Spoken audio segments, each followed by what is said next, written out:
All right, let's talk about deep work. This is basically your superpower for getting incredible things done in a world that's, well, pretty much built to distract you.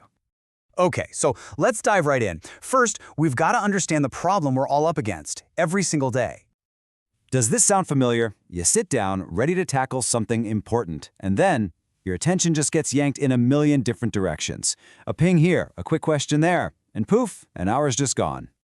And hey, it's not you. You're not alone in this. Our whole world is basically designed for distraction. I mean, think about it. Endless social media, nonstop pings from coworkers. Our environment is in a constant battle for our focus. Our brains are literally wired to jump at anything new.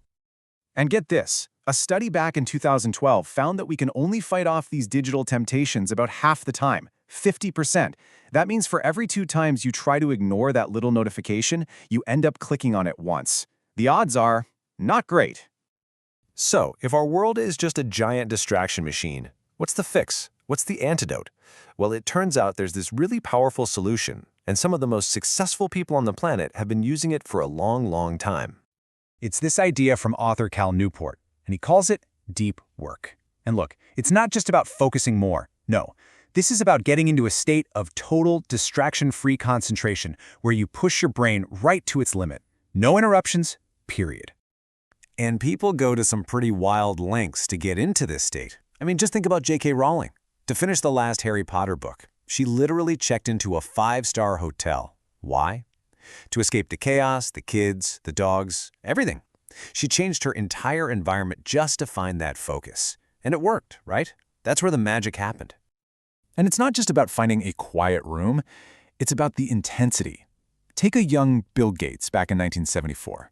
He was so locked in programming the software that would launch Microsoft that he would literally fall asleep on his keyboard. Then he'd wake up and just pick up right where he left off. That insane 8-week sprint of deep work, that's what built the foundation of Microsoft. Okay, so, amazing stories. But why does this actually matter? Why is this skill more than just a nice to have? Why should you, listening right now, actually care about this?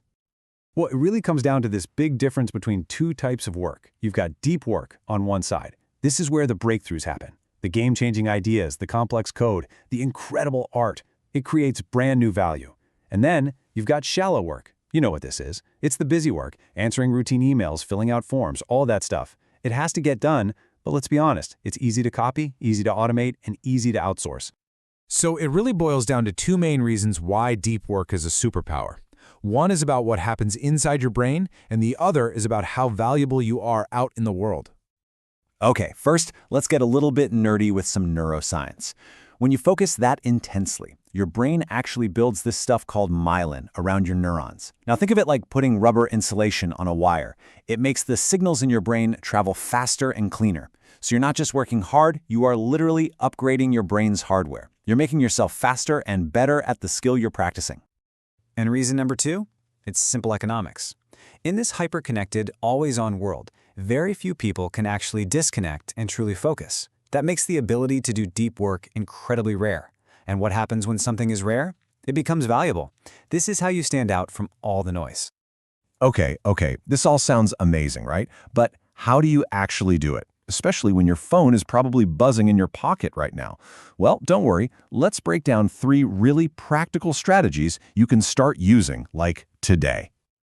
All right, 3 simple steps. Let's walk through them. First up, schedule your distractions. I know, it sounds backwards, right? But think about it. Instead of letting notifications interrupt you whenever they want, you set aside specific, limited times to check your email or scroll through social media. You're basically telling your brain, hey, we'll deal with that stuff later at our scheduled time. You're taking back control. Okay, second, develop a deep work ritual. Your brain loves routines, it loves cues, so create one. Maybe it's going to a specific spot, making a certain cup of coffee, putting on a particular playlist. Whatever it is, this ritual signals to your brain, okay, it's go time, time to focus. And finally, number 3, the shut down complete ritual. At the end of the day, you take a minute to look over your tasks and make a clear plan for tomorrow. This is huge because it lets your brain officially clock out. No more of those late night, oh man, did I forget to, thoughts. You can actually rest. And that brings us to this little magic phrase from Cal Newport himself, shut down complete. Seriously, saying this out loud can be a super powerful trigger. It's like flipping a switch. You're telling your brain the workday is over. We are done. and that lets you properly unplug, recharge, and be ready to go deep again tomorrow. So let's bring this all home. What does this really mean for you and for the kind of work you want to do? Because at the end of the day, this isn't really just about productivity or getting more done. It's about creating work that actually matters. The kind of work that makes a real impact, that solves tough problems, the kind of work that other people can't just easily replicate. It's about making yourself indispensable. So, I'm going to leave you with a question to chew on. What great work is out there just waiting for your undivided attention? That business you've been dreaming of, that skill you want to master, that huge problem you want to solve. Listen, it's not waiting for you to have more time. It's just waiting for your focus.